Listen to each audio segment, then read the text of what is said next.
എല്ലാവർക്കും നമസ്കാരം. മറുനാടൻ മലയാളിയുടെ ഏറ്റവും പുതിയ വീഡിയോയിലേക്ക് സ്വാഗതം. ജോർജ് ജോസഫ് സാറാണ് നമ്മളിവിടെ ഉള്ളത്. മാധ്യമപ്രവർത്തകനാണ്, സാമ്പത്തിക വിദഗ്ധനാണ്.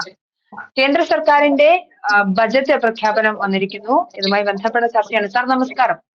നമസ്കാരം. നമസ്കാരം. Welcome to Marunad. Thank you. Sir, മധ്യവർഗത്തിന്റെ ശക്തി കൂടുന്ന ബജറ്റ് എന്ന ഒറ്റ ലൈനിൽ വിശേഷിപ്പിച്ചുകൊണ്ടാണ് നിർമ്മലാ സീതാരാമൻ ബജറ്റ് അവതരിപ്പിക്കുന്നത്. കൂടുതൽ വിവരങ്ങൾ, പ്രത്യേകിച്ച് അതിന്റെ ആഴത്തിലുള്ള വിവരങ്ങളൊക്കെ പുറത്തു വരാനുണ്ട്.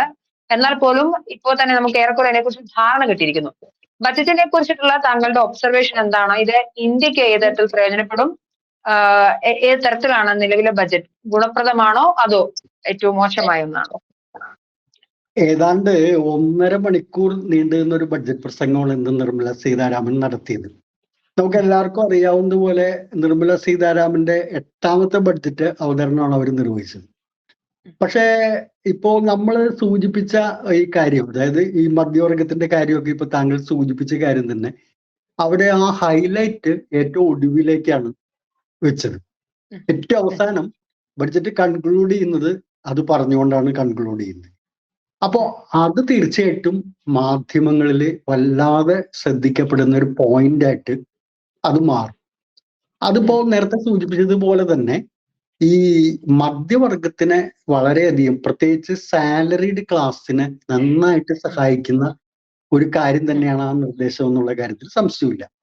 അപ്പൊ നമ്മൾ മീഡിയ ഉൾപ്പെടെ എല്ലാ ആളുകളും പൊതുവെ പ്രതീക്ഷിച്ചിരുന്നത് ഈ റിബേറ്റുകൾ, അതായത് പല രീതിയിൽ നമുക്ക് കിട്ടുന്ന നികുതി ഇളവിനുള്ള റിബേറ്റുകളൊക്കെ അടക്കം ഒരു 10 ലക്ഷം രൂപയുടെ വരെ വരുമാനത്തിന് നികുതി ഉണ്ടാവില്ല എന്നാണ് വിചാരിച്ചിരുന്നത്. അത് നിലവിൽ 7 ലക്ഷമായിരുന്നു. അതൊരു 3 ലക്ഷം കൂടി ഉയർത്തും. പക്ഷെ അപ്രതീക്ഷിതമായിട്ട് അതൊരു 12 ലക്ഷത്തിലേക്ക് അങ്ങ് ഉയർത്തുകയാണ് ചെയ്തത്. അപ്പൊ അതൊരു വലിയ കയ്യടി കിട്ടുന്ന ഒരു നിർദ്ദേശം തന്നെയാണ്. കാരണം ഇപ്പൊ നമ്മുടെ രാജ്യം എടുക്കുകയാണെങ്കിൽ ഇത്തരത്തിലൊരു 10-12 കോടി ആളുകൾ എംപ്ലോയിഡ് വിഭാഗം, സാലറീഡ് ക്ലാസ് എന്ന് പറയുന്ന ആളുകളുണ്ട്. അതിലിപ്പോ പ്രൈവറ്റ് സെക്ടറിലും ഗവൺമെന്റ് സെക്ടറിലും എല്ലാം എടുക്കുമ്പോൾ അതിൽ ആളുകളുണ്ട്. അവരെ സംബന്ധിച്ചിടത്തോളം ഇത് വലിയൊരു നേട്ടമാണ്.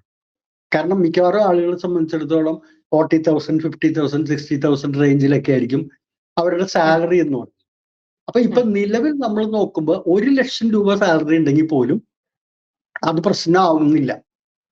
അത് റിബേറ്റുകളും മറ്റു കാര്യങ്ങളും ഒക്കെ കണക്കിലെടുക്കുമ്പോൾ അത് നികുതി പരിധിയിലേക്ക് വരുന്നില്ല എന്നുള്ള അഡ്വാൻറ്റേജ് ആണ് കിട്ടുന്നത്. അപ്പൊ അത് നേരത്തെ പറഞ്ഞ മധ്യവർഗത്തിലെ നല്ലൊരു വിഭാഗത്തിന്റെ കയ്യടി കിട്ടുന്ന ഒരു കാര്യം തന്നെയാണ്, ഒരു സംശയവുമില്ല. അതിന്റെ ഒരു പശ്ചാത്തലം കൂടി നമ്മൾ പരിശോധിക്കുമ്പോൾ കാണേണ്ട കാര്യം എന്താ? തീർച്ചയായിട്ടും അത് ഒരു 2 തെരഞ്ഞെടുപ്പുകളെ ഗവൺമെന്റ് അഭിമുഖീകരിക്കുന്നുണ്ട്. ഒന്നിപ്പോ ഇമ്മീഡിയറ്റ് ആയിട്ട് നമ്മുടെ മുമ്പിലുള്ള ഡൽഹി സംസ്ഥാനത്തെ തെരഞ്ഞെടുപ്പ്, അത് തൊട്ട് പിന്നാലെ തന്നെ ബീഹാറിലെ വളരെ പ്രധാനമായിട്ടുള്ള ഒരു തെരഞ്ഞെടുപ്പും വരുന്നുണ്ട്. ഇപ്പൊ ബീഹാറിലെ തെരഞ്ഞെടുപ്പിൽ വിജയിക്കുക എന്നുള്ളത് ഇന്നത്തെ രാജ്യത്തിന്റെ ഭരണകക്ഷിയെ സംബന്ധിച്ചിടത്തോളം വളരെ നിർണായകമായിട്ടുള്ള ഒരു കാര്യമാണ്. കാരണം അവിടെ മത്സരിക്കുന്നവരുടെ അവരുടെ സഖ്യകക്ഷി, പ്രധാനപ്പെട്ട സഖ്യകക്ഷി ആയിട്ടുള്ളൊരു പാർട്ടിയാണ് ബീഹാറിന്റെ മുഖ്യമന്ത്രിയായിട്ടിരിക്കുന്നത്. അപ്പൊ അവിടെ ഒരു പരാജയം ഉണ്ടാവുക എന്ന് പറഞ്ഞാൽ ഒരുപക്ഷെ സഖ്യത്തിനെ തന്നെ അത് ഉലച്ചെന്ന് വരും. മനസ്സിലായില്ലേ? അപ്പൊ ആ സഖ്യത്തിന്റെ പിന്തുണ നഷ്ടപ്പെടുകയാണെങ്കിൽ ഭരണം തന്നെ പ്രതിസന്ധിയിലാവും. അതുകൊണ്ടൊരു BJP ഭരിക്കുന്ന സംസ്ഥാനത്ത് ഉണ്ടാവുന്ന പരാജയത്തെക്കാൾ വളരെ പ്രധാനമാണ് ഇവിടുത്തെ ഒരു ജയപരാജയം എന്ന് പറയുന്നത്. അതുകൊണ്ട് ആ ഒരു പ്രാധാന്യം കണക്കിലെടുത്തുകൊണ്ട് മിഡിൽ ക്ലാസ്സിനെ നന്നായി സ്വാധീനിക്കുന്ന ഒരു ബഡ്ജറ്റ്. ഈ മിഡിൽ ക്ലാസ് നമ്മുടെ നാട്ടിലെ ഏറ്റവും വലിയൊരു പ്രശ്നം എന്ന് വെച്ചാൽ അവരാണ് ഒപ്പീനിയൻ മേക്കേഴ്സ്. ഈ പറയുന്ന വിഭാഗമാണ് ഒപ്പീനിയൻ മേക്കേഴ്സ്. അപ്പൊ അവരെ ആഹ്ലാദിപ്പിക്കുന്ന ഒരു തീരുമാനത്തിലേക്ക് പോയി എന്നുള്ളത് അത്ഭുതപ്പെടുത്തുന്ന ഒരു കാര്യമൊന്നുമല്ല. പക്ഷെ അത്ഭുതപ്പെടുത്തുന്ന നമ്മളെ ഒരു കാര്യം എന്ന് പറഞ്ഞാൽ അത് പ്രതീക്ഷിച്ചതിനേക്കാൾ വലിയൊരു പരിധിയിലേക്ക് അത് കൊടുത്തു എന്നുള്ളതാണ്. അതുകൊണ്ട് അതൊരു ഹൈലൈറ്റ് ആയിട്ട്, പ്രത്യേകിച്ച് മറ്റ് കാര്യങ്ങളൊക്കെ നാളെ മീഡിയ കാര്യമായിട്ട് കവർ ചെയ്യാതെ പോകും. ഈ ഒരു പോയിന്റിലേക്ക് ബഡ്ജറ്റ് വരും എന്നുള്ളതാണ് അതിന്റെ ഒരു പ്രധാനപ്പെട്ട പ്രശ്നം എന്ന് പറയുന്നത്. ഈ ആദായ നികുതിയിലെ വമ്പൻ ഇളവ് അതൊരു പ്രധാനപ്പെട്ട കാര്യമാണ്. ബീഹാറിന് വാരിക്കൊരു പല കാര്യങ്ങളും കൊടുത്തു. ഇപ്പോ മഖാന ബോർഡ് വരുന്നു, ഗ്രീൻഫീൽഡ് എയർപോർട്ട് വരുന്നു, പാറ്റ്ന വിമാനത്താവളം എന്താ പറയുക നവീകരിക്കാൻ പോകുന്നു, IITക്ക് പുതിയ ഹോസ്റ്റൽ വരുന്നു, നിരവധിയുണ്ട്. മറ്റ് ഗുണപ്രദമായ മാറ്റങ്ങൾ എന്തൊക്കെയാണെന്ന് ഒബ്സർവ് ചെയ്തിരുന്നോ സർക്കാർ കൊണ്ടുവന്നിരുന്നത്? അതുപോലെ തന്നെ മോശമായ കാര്യങ്ങൾ കൂടി, അല്ലെങ്കിൽ ഇത് റിവേഴ്സായിട്ട് ബാധിക്കും എന്ന് വിചാരിക്കുന്ന? അല്ല, അതിനകത്ത് ഇപ്പോ പ്രധാനമായിട്ട് കാണേണ്ടതെന്ന് വെച്ചാൽ ബീഹാറിന് കൊടുത്തു എന്നുള്ളത് നമ്മളാരും ഒബ്ജക്റ്റ് ചെയ്യുന്നൊന്നുമില്ല നമ്മള്. പക്ഷെ ബീഹാറിനോടൊപ്പം തന്നെ മറ്റ് സംസ്ഥാനങ്ങൾ പരിഗണിക്കപ്പെടാതെ പോകുന്നു എന്നുള്ളത് ഒരു വലിയ പ്രശ്നമാണ്. അപ്പൊ ഞാൻ നേരത്തെ സൂചിപ്പിച്ച തെരഞ്ഞെടുപ്പ് തന്നെയാണ് അവിടെ പ്രധാനപ്പെട്ട കാര്യം. ഇപ്പൊ കേരളം എടുക്കുക, ഇപ്പോ നമ്മുടെ ഈ ദക്ഷിണേന്ത്യൻ സംസ്ഥാനങ്ങൾ തന്നെ അതിനകത്ത് ബഡ്ജറ്റിൽ കാര്യമായിട്ട് ദക്ഷിണേന്ത്യൻ സംസ്ഥാനങ്ങൾ, കേരളത്തെ പരിഗണിക്കുന്നില്ല എന്നുള്ളത് നമ്മൾ എല്ലാവരും പറയുന്നുണ്ട്. പക്ഷെ ദക്ഷിണേന്ത്യൻ സംസ്ഥാനങ്ങളെ പോലും പരിഗണിക്കുന്നില്ല കാര്യമായിട്ട്. ഇപ്പോ പാക്കേജിന്റെ കാര്യം പറഞ്ഞപ്പോ നമ്മളുടെ ഈ കർണാടകത്തിന്റെയും കേരളത്തിന്റെയും തമിഴ്നാടിന്റെ ഒരു പ്രത്യേക പ്രശ്നമാണ് ഈ മാൻ ആനിമൽ കോൺഫ്ലിക്റ്റ്, മൃഗങ്ങളും മനുഷ്യരും തമ്മിലുള്ള സംഘർഷം. ഇത് ഈ 3 സംസ്ഥാനങ്ങൾക്കും ബാധകമാണ്. നമ്മുടെ ഇവിടെ മീഡിയ അത് ഭയങ്കരമായിട്ട് ഹൈലൈറ്റ് ചെയ്യുന്നതല്ല കവിഞ്ഞ്. തമിഴ്നാട്ടിൽ ഈ പ്രശ്നമുണ്ട്, കർണാടകയ്ക്ക് ഈ പ്രശ്നമുണ്ട്. കർണാടകത്തിൽ ഇപ്പോ ഗുരുതരമായ നഗരങ്ങളിൽ പോലും പുലി ഇറങ്ങുന്ന സ്ഥിതിവിശേഷമൊക്കെ ഉണ്ട്. പക്ഷെ അത് ഈ സംസ്ഥാനങ്ങളിൽ ആ രീതിയിലുള്ള കാര്യങ്ങൾക്ക് എന്തെങ്കിലും ഒരു പരിഹാരത്തിലേക്ക് ഗവൺമെന്റ് പോകുന്നില്ല. അപ്പൊ ഈ ബഡ്ജറ്റിന്റെ വിഹിതം നീതിപൂർവമായ ഒരു വിതരണത്തിലേക്ക് പോകുന്നില്ല എന്നുള്ളൊരു പ്രശ്നം അവിടെ ഉണ്ടാകുന്നുണ്ട്. അതാണ് ഞാൻ പറഞ്ഞത്. ബീഹാറിന് കൊടുക്കുന്നു എന്നുള്ളതിനെ നമ്മൾ ആരും ഒബ്ജക്റ്റ് ചെയ്യുന്നില്ല, നല്ല കാര്യം. പക്ഷെ സമാനമായ രീതിയിൽ മറ്റുള്ള സംസ്ഥാനങ്ങൾ, പ്രത്യേകിച്ച് കേരളത്തിന് നമുക്ക് തീർച്ചയായിട്ടും അറിയാം ഈ ബഡ്ജറ്റിൽ ഒരു പാക്കേജ് 24,000 കോടി രൂപയുടെ പാക്കേജ് കേരളം ചോദിച്ചു. അത് ഒരു കേന്ദ്ര ഗവൺമെന്റും അംഗീകരിക്കണമെന്നോ അനുവദിക്കണമെന്നോ നമുക്ക് ആവശ്യപ്പെടാൻ പറ്റില്ല. പക്ഷെ ഈ ചൂരൽമലയുടെയും മുണ്ടക്കയുടെയും പ്രശ്നത്തില് ഇത്ര നിസ്സംഗമായ ഒരു സമീപനം ബഡ്ജറ്റ് സ്വീകരിച്ചു എന്നുള്ളത് നിരാശാജനകമായിട്ടുള്ള ഒരു കാര്യമാണ്. അതാണ് പ്രശ്നം. അപ്പോ ഈ നീതിപൂർവമായ ഒരു പരിഗണന മറ്റ് സംസ്ഥാനങ്ങൾക്ക് കിട്ടിയിട്ടില്ല, ലഭിച്ചില്ല എന്നുള്ളൊരു പ്രശ്നം അവിടെ ഉണ്ട്. ഇപ്പോ പല കാര്യങ്ങൾ വന്നല്ലോ. ഇപ്പോ ജീവരക്ഷാ മരുന്നുകൾക്ക് വില കുറയുന്ന ഒരു സാഹചര്യം ഉണ്ടാകുന്നു. നിരവധി മരുന്നുകൾക്ക് ടാക്സ് ഫ്രീ ആക്കുന്നു, അതായത് കസ്റ്റംസ് ടാക്സ് ഒഴിവാക്കുന്നു. ഇൻഷുറൻസ് മേഖലയിൽ 70%, 100% നിക്ഷേപം വരുന്നു. അതുപോലെ നിരവധി പുതിയ IITകൾ വരുന്നു. മെഡിക്കൽ കോളേജ് ഉൾപ്പെടെയുള്ള എന്താ പറയുക പല മേഖലകളിലേക്കും ധാരാളം നിക്ഷേപങ്ങളും അല്ലെങ്കിൽ പുതിയ അവസരങ്ങൾ സൃഷ്ടിക്കപ്പെടുന്നു. ഇങ്ങനെയുള്ള പോസിറ്റീവായുള്ള മാറ്റങ്ങളുണ്ട്. അതിനേക്കാൾ വളരെ പ്രധാനമായ ഒന്നാണ് നമ്മൾ വളരെ അഡ്വാൻസ്ഡ് ആയിട്ടുള്ള ഒരു ടെക്നോളജി യുഗത്തിലാണ് നിലനിൽക്കുന്നത്. ഇന്ത്യയെ സംബന്ധിച്ചിടത്തോളം ഒരു സാമ്പത്തിക ശക്തി എന്ന നിലയിൽ ഇന്ത്യ 3ാം സ്ഥാനത്തേക്ക് വളർന്നുകൊണ്ടിരിക്കുന്ന ഒരു സാമ്പത്തിക ശക്തി കൂടിയാണ്. അപ്പം നിർമ്മിത ബുദ്ധി ഉൾപ്പെടെയുള്ള മേഖലയിൽ ഒരുപാട് നിക്ഷേപങ്ങൾ നടത്താൻ കേന്ദ്ര സർക്കാർ തീരുമാനിച്ചിട്ടുണ്ട്. അതിനെക്കുറിച്ചുള്ള താങ്കളുടെ ഒബ്സർവേഷൻ പറയാം.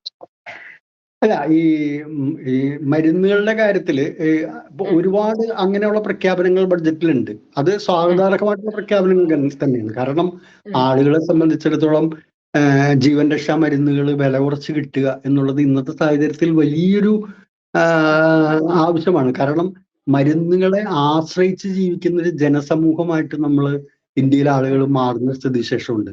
പ്രത്യേകിച്ച് കേരളത്തിൽ ഇപ്പോ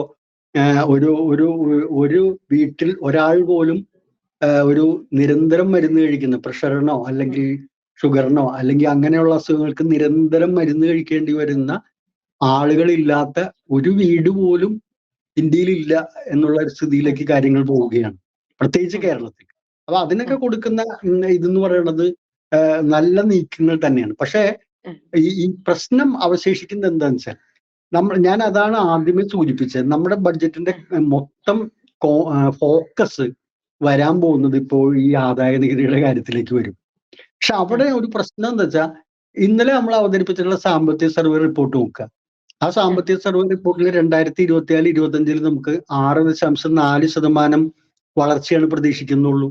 അത് കഴിഞ്ഞ 3 വർഷത്തെ കോവിഡിന് ശേഷം ഉണ്ടാവുന്ന വളർച്ചയുടെ ഏറ്റവും താഴേക്ക് പോയിരിക്കുകയാണ്.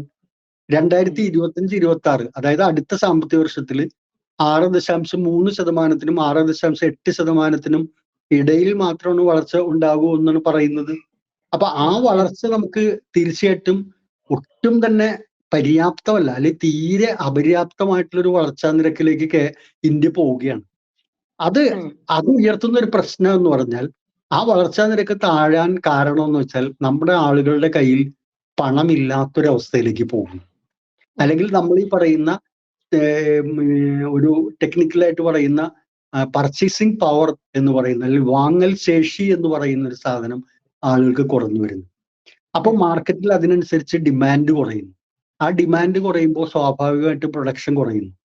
ഇതാണ് ഈ 6.4% എന്ന് പറയുന്ന ഈ കുറഞ്ഞ വളർച്ചാ നിരക്കിലേക്ക് നമ്മളെ കൊണ്ടുപോകുന്നത്. ഇവിടെ ഒരു കാര്യം നമ്മൾ മനസ്സിലാക്കേണ്ടത്, എപ്പോഴും പറയും ലോകത്ത് മറ്റു രാജ്യങ്ങളെ അപേക്ഷിച്ച് ഇന്ത്യ വളരെ വളർച്ച കൈവരിക്കുന്നു. പക്ഷെ മറ്റു രാജ്യങ്ങൾ ഓൾറെഡി വളരെ വളർന്ന രാജ്യങ്ങളാണ്. ഇപ്പൊ ഒരു ഡെവലപ്ഡ് നേഷൻ ആയിട്ടുള്ള അമേരിക്കയ്ക്ക് 3% വളർച്ചയുള്ളൂ എന്ന് പറഞ്ഞിട്ടുണ്ടെങ്കിൽ അവരുടെ പ്രശ്നവും നമ്മുടെ പ്രശ്നവും രണ്ടും രണ്ടാണ്. അവർക്ക് ഡെവലപ്പ് ചെയ്ത ലിവിങ് സ്റ്റാൻഡേർഡ് സസ്റ്റെയിൻ ചെയ്യുക എന്നുള്ള പ്രശ്നമാണ് അവരുടെ മുമ്പിലുള്ളത്. അതേസമയത്ത് നമുക്ക് അങ്ങനെയല്ല. നമ്മുടെ ജനങ്ങൾ വളരെ ദാരിദ്ര്യത്തിലും ദുരിതാവസ്ഥയിലും ഒക്കെ കഴിയുകയാണ്. അപ്പൊ നമ്മുടെ 6.4% ഗ്രോത്ത് ലോകത്തിന്റെ ഒരു മികച്ച വളർച്ചയാണെന്ന് അഭിമാനിച്ചുകൊണ്ടിരിക്കുമ്പോൾ അത് വലിയൊരു നേട്ടമായിട്ട് നമുക്ക് മാറുന്നില്ല. അപ്പൊ ആ വളർച്ചയെ ത്വരിതപ്പെടുത്തുന്നതിന്, ഞാൻ നേരത്തെ സൂചിപ്പിച്ച വളർച്ച താഴോട്ട് പോകുന്നതിന് കാരണമായ ഡിമാൻഡ് വർദ്ധിപ്പിക്കുന്നതിന് അടക്കമുള്ള നിർദ്ദേശങ്ങൾ ബഡ്ജറ്റിൽ ഇല്ല എന്നുള്ള പ്രശ്നം അവശേഷിക്കുകയാണ്. അതാണ് ഞാൻ ആദ്യം സൂചിപ്പിച്ച ബഡ്ജറ്റിന്റെ ഫോക്കസ് നേരെ അതിലേക്ക് കൊണ്ടുപോയി. ഇതിപ്പോ നാളെ എല്ലാ മാധ്യമങ്ങളും ഇതേ ചർച്ച ചെയ്യുള്ളൂ. കാരണം മിഡിൽ ക്ലാസ്സിനെ ആശ്വസിപ്പിക്കുന്ന ഒരു കാര്യമാണ്. പക്ഷെ കാർഷിക മേഖലയിൽ വളർച്ചയില്ല. കാർഷിക മേഖല വളരെ മോശമായി. ഇപ്പോ ഒരു ഉദാഹരണം പറഞ്ഞിട്ടുണ്ടെങ്കിൽ, ഈ നമ്മുടെ നാട്ടില് ഇന്ത്യ മഹാരാജ്യത്ത് കഴിഞ്ഞ 3-4 വർഷമായി കർഷകർ സമരം ചെയ്യുന്ന ഒരു പാതയിലാണ്. ഡൽഹിയിലൊക്കെ ഇപ്പോഴും സമരം നടന്നുകൊണ്ടിരിക്കുകയാണ്. പക്ഷേ ഈ താങ്ങുവിലയെ സംബന്ധിച്ച് ഒരു പ്രഖ്യാപനം, അല്ലെങ്കിൽ അത് ലീഗലൈസ് ചെയ്യണമെന്നടക്കമുള്ള ആവശ്യങ്ങളാണ് അവർ ഉന്നയിക്കുന്നത്. അതടക്കം ഈ കർഷകർ ഉന്നയിക്കുന്ന എന്തെങ്കിലും പ്രശ്നം ബഡ്ജറ്റിൽ സൂചിപ്പിക്കുന്നില്ല. അങ്ങനെയുള്ള പ്രശ്നങ്ങളുണ്ട്. പിന്നെ ലോകത്തെ ഏറ്റവും കൂടുതൽ അതിദരിദ്രർ എന്ന് ആലോചിക്കണം. എക്സ്ട്രീംലി പുവർ പീപ്പിൾ, പോവർട്ടി ലൈനിലും താഴെയാണ് അവരുടെ നില എന്ന് പറയുന്നത്. അങ്ങനെയുള്ള ആളുകൾ ഇന്ത്യയിൽ കണക്കാക്കപ്പെട്ടിരിക്കുന്നത് 11 കോടി പേരാണ്. അവരുടെ പ്രശ്നങ്ങളടക്കം അഡ്രസ് ചെയ്യുന്ന കാര്യങ്ങൾ ഈ ബഡ്ജറ്റിൽ കാര്യമായിട്ട് ഒന്നും തന്നെ കാണുന്നില്ല എന്നുള്ള പ്രശ്നം അവശേഷിക്കുന്നുണ്ട്. പിന്നെ നമ്മുടെ രാജ്യത്തെ പ്രശ്നമാണ് തൊഴിലില്ലായ്മയും രൂക്ഷമായിട്ടുള്ള വിലക്കയറ്റവും. ഇപ്പോ നമ്മുടെ രാജ്യത്ത് ഉയർന്ന പലിശ നിരക്ക് നിൽക്കുകയാണ്, അല്ലേ? കാരണം അതിന്റെ കാരണം എന്താ വെച്ചിട്ടുണ്ടെങ്കിൽ പണപ്പെരുപ്പം ഉയർന്ന തോതിലാണ്, വിലക്കയറ്റം ഉയർന്ന തോതിലാണ്. അപ്പൊ അതുകൊണ്ട് പലിശ നിരക്ക് താഴ്ത്തുന്ന ഒരവസ്ഥയിലേക്ക് പോകാൻ നമുക്ക് കഴിയുന്നില്ല. അപ്പോ വിലക്കയറ്റം, തൊഴിലില്ലായ്മ, പട്ടിണി പരിഹരിക്കുന്ന പ്രശ്നം, കർഷകരുടെ പ്രശ്നം പരിഹരിക്കാനുള്ള പ്രശ്നം, ഈ ക്ഷേമ പ്രവർത്തനങ്ങൾ, അങ്ങനെയുള്ള അടക്കമുള്ള കാര്യങ്ങളെ കുറിച്ച് ബഡ്ജറ്റും മൗനം പാലിക്കുന്നു എന്നുള്ളത് വളരെ വളരെ വലിയൊരു പ്രശ്നമാണ്. അതാണ് പ്രധാനപ്പെട്ട ഒരു കാര്യം എന്ന് പറയുന്നത്. സാർ, ഇവിടെ സാറിന്റെ അവസാനത്തെ പോയിന്റ് ഉണ്ട്, തൊഴിലില്ലായ്മ, ദാരിദ്ര്യ നിർമ്മാർജ്ജനം ഉൾപ്പെടെയുള്ള വിഷയങ്ങളിൽ സർക്കാർ കാര്യക്ഷമമായി ഒന്നും ചെയ്യാൻ ബജറ്റിൽ ഇല്ല എന്ന് പറയുന്നു. പ്രതിപക്ഷത്തിന്റെ പ്രധാനപ്പെട്ട ആരോപണവും അത് തന്നെയായിരുന്നു. അങ്ങനെയാണ് എങ്കിൽ പ്രതിപക്ഷത്തിന്റെ ആരോപണം ശരിയാണ് എന്നാണോ പറയുന്നത്?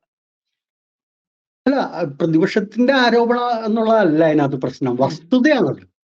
പ്രതിപക്ഷം ആ ആരോപണം ഉന്നയിക്കുന്നു എന്നുള്ളത് കൊണ്ട് നമുക്ക് പ്രതിപക്ഷത്തിന്റെ കൂടെ നമ്മൾ നിൽക്കുന്നു എന്നുള്ളതല്ല അർത്ഥം. പ്രതിപക്ഷം പറയുന്നത് ഒരു വസ്തുതയാണ്. ഇപ്പൊ ഗവൺമെന്റ് അതിനെ ആകെ അഡ്രസ് ചെയ്യാൻ വേണ്ടി ബഡ്ജറ്റ് ശ്രമിക്കുന്നത് എങ്ങനെയാണ്? ഈ ഇൻഫ്രാസ്ട്രക്ചർ പ്രോജക്റ്റുകളെ ഡെവലപ്പ് ചെയ്യാൻ വേണ്ടിയിട്ടുള്ള ശ്രമമുണ്ട്. അതിനിപ്പോ കഴിഞ്ഞ ബഡ്ജറ്റിൽ 11.11 lakh crores, 11.11 ലക്ഷം കോടി രൂപയാണ് വകയിരുത്തിയതെങ്കിൽ അതിനൊരല്പം ഇൻക്രീസ് ചെയ്ത് 12 ലക്ഷം കോടി രൂപയുടെ മുകളിലേക്ക് കൊണ്ടുവന്നിട്ടുണ്ട്. അടിസ്ഥാന സൗകര്യ വികസനം എന്ന് പറയുന്നത്. ഈ അടിസ്ഥാന സൗകര്യ വികസനം എന്ന് പറയുന്നത് തീർച്ചയായിട്ടും വലിയൊരു കാര്യം തന്നെയാണ്. കാരണം അടിസ്ഥാന സൗകര്യ വികസനം ഉണ്ടാവുക എന്ന് പറയുന്നത് ഒരു ഇക്കോണമിയുടെ, ഒരു രാജ്യത്തിന്റെ വികസനത്തിന്റെ ഏറ്റവും പരമപ്രധാനമായിട്ടുള്ള ഒരു കാര്യം. പക്ഷെ ആ വികസനത്തിലേക്ക് നമ്മൾ ഊന്നൽ കൊടുക്കുമ്പോഴും മറ്റു രാജ്യങ്ങളിൽ നിന്ന് വ്യത്യസ്തമായി നമ്മൾ നേരിടുന്ന പ്രശ്നങ്ങളുണ്ട്. അതാണ് ഞാൻ സൂചിപ്പിച്ച അതിദരിദ്രരായ 11 കോടി ആളുകൾ. അത് നമ്മൾ കണക്കാക്കിയതല്ല, ലോകത്തെ പല ഏജൻസികളും കോവിഡിന് ശേഷം ഇതിന്റെ ഒരു കണക്കെടുപ്പ് നടത്തി. ആ കണക്കെടുപ്പ് നടത്തിയതിൽ ഇന്ത്യയിലാണ് ഇത് 1ാം സ്ഥാനത്ത് നിൽക്കുന്നത്. മനസ്സിലായി? അപ്പോ അത്തരം വിഷയങ്ങൾ കൂടി ഗവൺമെന്റ് അഡ്രസ് ചെയ്യണമായിരുന്നു. അല്ലെങ്കിൽ ഒരു പ്രധാനപ്പെട്ട പോയിന്റ് എനിക്ക് പറയാനുള്ളതെന്ന് വെച്ചിട്ടുണ്ടെങ്കിൽ വെൽഫെയർ മെഷേഴ്സ് ഇല്ല, അല്ലേ? ഇപ്പൊ നികുതി ഇളവ് കൊടുക്കുന്നു, നല്ല കാര്യമാണ്. ഇൻഫ്രാസ്ട്രക്ചർ പ്രോജക്റ്റ് ഡെവലപ്പ് ചെയ്യുന്നു, നല്ല കാര്യമാണ്. അതോടൊപ്പം തന്നെ ജനങ്ങൾക്ക് വെൽഫെയർ മെഷേഴ്സ് കൂടി കൊണ്ടുവരുന്ന ഒരു സ്ഥിതി ഉണ്ടാവണം. ആ വെൽഫെയർ മെഷേഴ്സ് ബഡ്ജറ്റിൽ ആക്ട് ചെയ്യുന്നു. പിന്നെ പൊതുവെ ഒരു പ്രതീക്ഷിച്ചിരുന്ന ഒരു കാര്യമാണ് എന്തെങ്കിലും ഒരു ഇളവ് ഇതുണ്ടാവുമെന്ന്, ഈ നമ്മുടെ ഈ ഇതിന്റെ കാര്യത്തിൽ ഉണ്ടാവുമെന്ന്. അതായത് ഈ ഇതിന്റെ കാര്യത്തിൽ, അതായത് പെട്രോൾ ഡീസലിന്റെ കാര്യത്തിലൊക്കെ ചിലൊരു നികുതി ഇളവോ ഇപ്പൊ തന്നെ നമ്മൾ ആലോചിക്കുക, നമ്മൾ ഈ പറഞ്ഞ നികുതി ഇളവില്ലേ, ഈ ഇൻകം ടാക്സ് നികുതി ഇളവ്, ആ നികുതി ഇളവ് കൊണ്ട് ഗവൺമെന്റിന് 1 ലക്ഷം കോടി രൂപയുടെ വരുമാന നഷ്ടമുണ്ട്. ഗവൺമെന്റ് വരുമാനം 1 ലക്ഷം കോടി രൂപ കുറയും. പക്ഷെ അത് 1 ലക്ഷം കോടി രൂപ കുറയുമ്പോൾ അതിന്റെ ബെനിഫിറ്റ് ഉണ്ടാവുന്നത് കേവലം ഞാൻ നേരത്തെ സൂചിപ്പിച്ച 10 കോടിയോളം വരുന്ന ആളുകൾക്കാണ്. പക്ഷെ ഈ പെട്രോളിന്റെയും ഡീസലിന്റെയും എക്സൈസ് ഡ്യൂട്ടി എന്തെങ്കിലും ഒരു 50,000 കോടി രൂപയുടെ നഷ്ടം അതിൽ സഹിക്കുകയാണെങ്കിൽ എല്ലാവർക്കും പ്രയോജനപ്പെടുന്ന ഒരു കാര്യത്തിലേക്ക് അത് പോകുമായിരുന്നു. ഞാൻ ഉദ്ദേശിച്ചത് അത്തരത്തിൽ ഒരു ക്ലാസ്സിനെ, അതായത് ഗവൺമെന്റിനെ സപ്പോർട്ട് ചെയ്യാൻ സാധ്യതയുണ്ട്, പ്രത്യേകിച്ച് തെരഞ്ഞെടുപ്പ് വരുമ്പോൾ അതിന്റെ ആവശ്യമുണ്ട് എന്ന് തോന്നുന്ന ഒരു ക്ലാസ്സിനെ സപ്പോർട്ട് ചെയ്യുന്ന ഒരു പൊളിറ്റിക്കൽ സമീപനമാണ് ഇവിടെ എടുത്തിരിക്കുന്നത്. അതാണ് പ്രശ്നം. അപ്പൊ അതിന് പകരമായിട്ട് എല്ലാ വിഭാഗം ജനങ്ങളെയും, പാവപ്പെട്ടവർക്കും എന്തെങ്കിലും രീതിയിൽ ക്ഷേമം കിട്ടുന്ന ഒരു നടപടിയിലേക്കും ബഡ്ജറ്റ് പോകുന്നില്ല. അത് മുൻകാല ബഡ്ജറ്റുകളിലും അങ്ങനെ ഉണ്ടായിട്ടില്ല. ആ ഒരു പ്രശ്നമാണ് ഈ നമ്മുടെ ഈ പറയുന്ന ഈ NDA സർക്കാരിന്റെ ഭാഗത്തു നിന്നുള്ളൊരു ന്യൂനതയായിട്ട് നമുക്ക് കാണാം. ഇത് വെൽഫെയർ മെഷേഴ്സ്, ലോകത്തെ എല്ലാ രാജ്യങ്ങളും വെൽഫെയർ മെഷേഴ്സ് സ്വീകരിക്കുന്നുണ്ട്. അമേരിക്ക ഉൾപ്പെടെയുള്ള രാജ്യങ്ങൾ. അമേരിക്ക നമുക്കറിയാം അതിസമ്പന്നമായ ഒരു രാജ്യമാണ്. പക്ഷെ കോവിഡ് കാലത്ത് അവർ ചെയ്തത് എന്താ, ഒരു 6 മാസത്തോളം $1000 വീതം എല്ലാവരുടെ അക്കൗണ്ടിലേക്ക് ഇട്ട് കൊടുത്തു ഗവൺമെന്റ്. ആവശ്യമുള്ളവർക്കും ആവശ്യമില്ലാത്തവർക്കും ഒക്കെ $1000 വീതം ഇട്ട് കൊടുത്തു. അപ്പൊ അങ്ങനെയുള്ള ഒരു വെൽഫെയർ മെഷേഴ്സ് ബഡ്ജറ്റിലൂടെ ഗവൺമെന്റ് എടുക്കുന്നില്ല എന്നുള്ളതാണ് ഇതിന്റെ ഒരു ജനങ്ങളുടെ പക്ഷത്തു നിന്ന് നോക്കുമ്പോൾ ഒരു പരിമിതിയായിട്ട് ഞാൻ കാണുന്നു.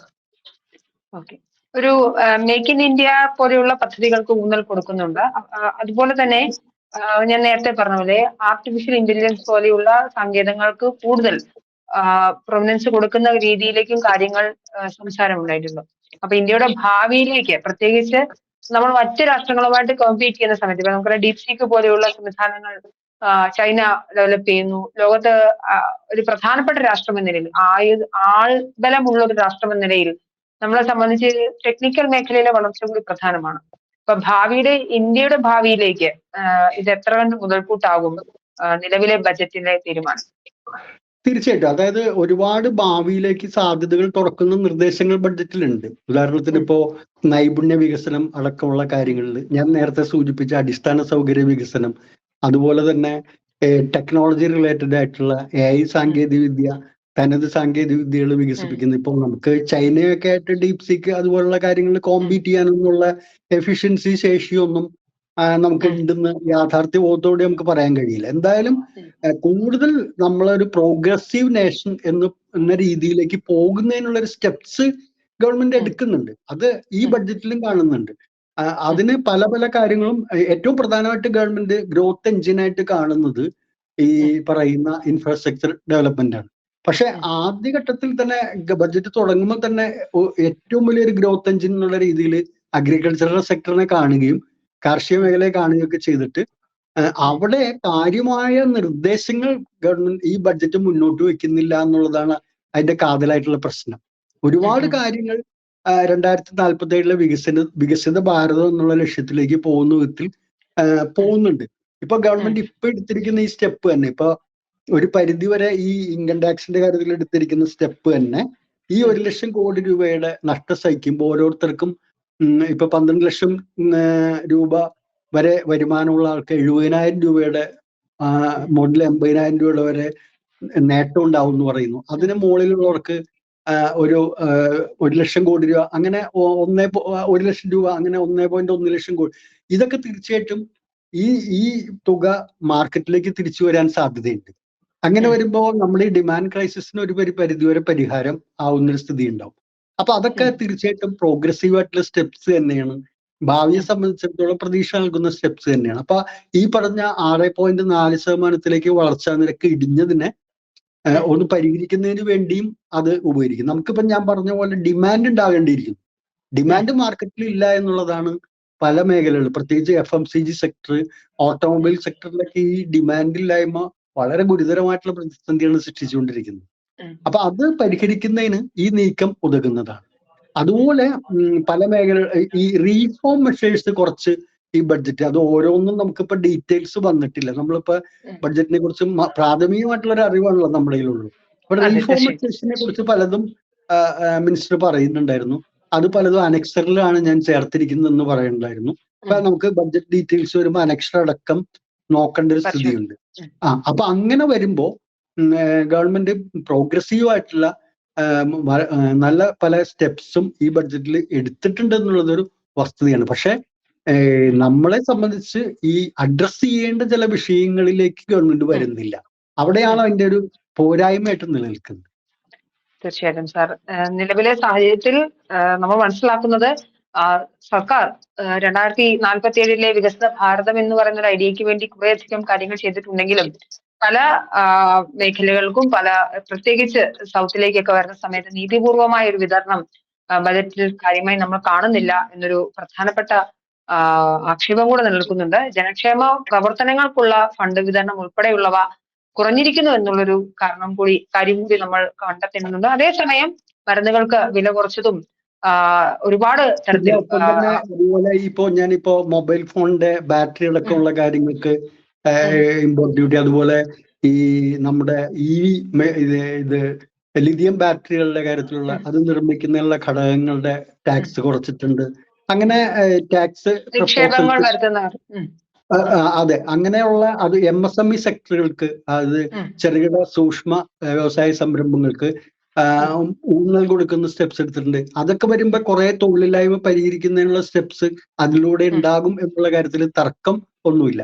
അങ്ങനെയുള്ള പല നല്ല കാര്യങ്ങളും കൂടി ബഡ്ജറ്റ് ഉൾക്കൊള്ളുന്നുണ്ട്. ഞാൻ പറഞ്ഞത് അതിന്റെ കുറവ് നമുക്ക് ജനക്ഷേമം, അതായത് എല്ലാ വിഭാഗം ആളുകൾക്കും ക്ഷേമം ലഭിക്കുന്ന, അതേ സമയത്ത് വിലക്കയറ്റത്തെയും തൊഴിലില്ലായ്മയും ദാരിദ്ര്യത്തെയും ഒക്കെ അഡ്രസ് ചെയ്യുന്ന കുറച്ചുകൂടി നിർദ്ദേശങ്ങൾ ഉണ്ടായിരുന്നെങ്കിൽ മികച്ചൊരു ബഡ്ജറ്റ് തന്നെ ആയി മാറാവുന്ന ഒരു ബഡ്ജറ്റാണ് ഇന്ന് അവതരിപ്പിക്കപ്പെട്ടത്. ഈ പോരായ്മകളാണ് അതിൽ നിലനിൽക്കുന്നത്. തീർച്ചയായിട്ടും ജോസഫ് സാർ പറഞ്ഞത് തന്നെയാണ് നമുക്ക് ആവർത്തിക്കാനുള്ളത്. നിലവിലെ സാഹചര്യത്തിൽ ബജറ്റിന്റെ പ്രാഥമികമായ വിവരങ്ങൾ പുറത്തുവരുന്ന ഘട്ടത്തിൽ വളരെ മികച്ച രീതിയിൽ ഒരുപാട് നിർദ്ദേശങ്ങളുള്ള ഒരു ബജറ്റ് തന്നെയാണ്. പക്ഷേ അവിടെ കുറവായി തോന്നുന്നത്, നമുക്ക് മനസ്സിലാവുന്നത്, ഇപ്പം ബീഹാറിനെയും ഡൽഹിയെയും ഒക്കെ കോൺസെൻട്രേറ്റ് ചെയ്യുമ്പോൾ മറ്റു അതിദരിദ്ര വിഭാഗത്തിലുള്ള ആളുകൾക്ക് പലതും ലഭിക്കാമായിരുന്നു. അപ്പൊ നീതിപൂർവമായൊരു വിതരണം പല മേഖലകളിൽ നടന്നിട്ടില്ല എന്നതിനൊപ്പം തന്നെ ജനക്ഷേമ പ്രവർത്തനങ്ങൾക്കുള്ള ഫണ്ടിന്റെ കുറവും നമ്മൾ എടുത്ത് ചർച്ച ചെയ്യേണ്ടത് തന്നെയാണ്. നമ്മൾ ഒരു കാര്യം പറഞ്ഞിട്ട്, ബഡ്ജറ്റ് എന്ന് നമ്മൾ പറയുമ്പോൾ അത് സമ്പത്തിന്റെ ഒരു വിതരണം കൂടിയാണ്, ഡിസ്ട്രിബ്യൂഷൻ ഓഫ് വെൽത്ത് ആണ് അല്ലെ? ഗവൺമെന്റിന്റെ കയ്യിലുള്ള വരുമാനം ഏതെങ്കിലും ഒരു പ്രത്യേക സെക്ടറിലേക്ക് മാത്രം പോകാതെ എല്ലാ വിഭാഗം ജനങ്ങൾക്കും നേട്ടം ഉണ്ടാവുന്ന രീതിയിലേക്ക് അത് വിതരണം ചെയ്യപ്പെടുന്നു. അതിനെയാണ് നമ്മൾ നീതിപൂർവമായ വിതരണം എന്ന് പറയുന്നത്, ഡിസ്ട്രിബ്യൂഷൻ വിത്ത് ജസ്റ്റിസ് എന്ന് പറയുന്നത്. അപ്പോൾ ആ ഡിസ്ട്രിബ്യൂഷൻ ആംഗിളിലാണ് ഒരു പരിമിതി വന്നിരിക്കുന്നത്. അത് പരിഹരിക്കേണ്ടത് നമ്മുടെ രാജ്യത്തിന്റെ സമഗ്രമായൊരു പുരോഗതിക്ക്, അത് വികസനം എന്ന് പറയുന്നതും പുരോഗതി എന്ന് പറയുന്നതും ഒരു സർട്ടൻ സെക്ടേഴ്സിലല്ല, അല്ലെ ഒരു വിഭാഗം ആളുകളെ മാത്രം അത് അനുഭവവേദ്യമാവുന്ന കാര്യമാവാൻ പാടില്ല. എല്ലാ വിഭാഗങ്ങളിലേക്കും വികസനം എത്തുന്ന, അല്ലെങ്കിൽ അതിനെ നമ്മൾ ഇക്കണോമിക് ടേംസിൽ, പൊതുവെ മോഡേൺ ടേംസിൽ നമ്മൾ പറയുന്ന ഇൻക്ലൂസീവ് ഗ്രോത്ത് എന്നാണ്. ആ ഇൻക്ലൂസീവ് ഗ്രോത്ത് അഡോപ്റ്റ് ചെയ്യുന്ന ഒരു മെത്തേഡിലേക്ക് സർക്കാരുകൾ പോകേണ്ടതുണ്ട്. അതിന് ബഡ്ജറ്റ് ഒരു ഉപാധിയായി മാറേണ്ടത് അത്യാവശ്യമാണ് എന്നാണ് എൻ്റെ ഒരു നിരീക്ഷണം അത് സംബന്ധിച്ച്. ഓക്കെ സാർ, വളരെ വ്യക്തമാണ് നിരീക്ഷണങ്ങളൊക്കെ തന്നെ. എന്തായാലും കൂടുതൽ വിവരങ്ങൾ പുറത്തു വരേണ്ടതുണ്ട്. എന്തായാലും മിഡിൽ ക്ലാസിനെ സംബന്ധിച്ച് സന്തോഷമുണ്ടാവുന്ന ബജറ്റാണ്. അതേസമയം അതിദരിദ്രർക്ക് എന്തെങ്കിലും തരത്തിൽ അത് പല ഘട്ടങ്ങളിൽ, ഇപ്പൊ പറഞ്ഞ പോലെ സൂക്ഷ്മ സ്വകാര്യ മേഖലകൾക്കൊക്കെ ധാരാളം ഇളവുകൾ കൊടുത്തിട്ടുള്ള ഒരു സാഹചര്യത്തിൽ തൊഴിലില്ലായ്മ അടക്കമുള്ള പ്രശ്നങ്ങൾക്ക് ഒരു പരിധിവരെ മറികടക്കാൻ സാധിക്കും എന്ന് തന്നെയാണ് നമുക്ക് വിചാരിക്കുന്നത്. പ്രതീക്ഷ ഉള്ള ബജറ്റാണ്. ചെറിയ ചില പോരായ്മകൾ കൂടി പരിഹരിച്ചിരുന്നെങ്കിൽ വളരെ മികച്ചതാക്കാമായിരുന്നു എന്നായിരുന്നു. ഒരുപാട് നന്ദി സർ, ഫർണാണ്ടോട് ചേർന്ന് സംസാരിച്ചു. Thank you so much.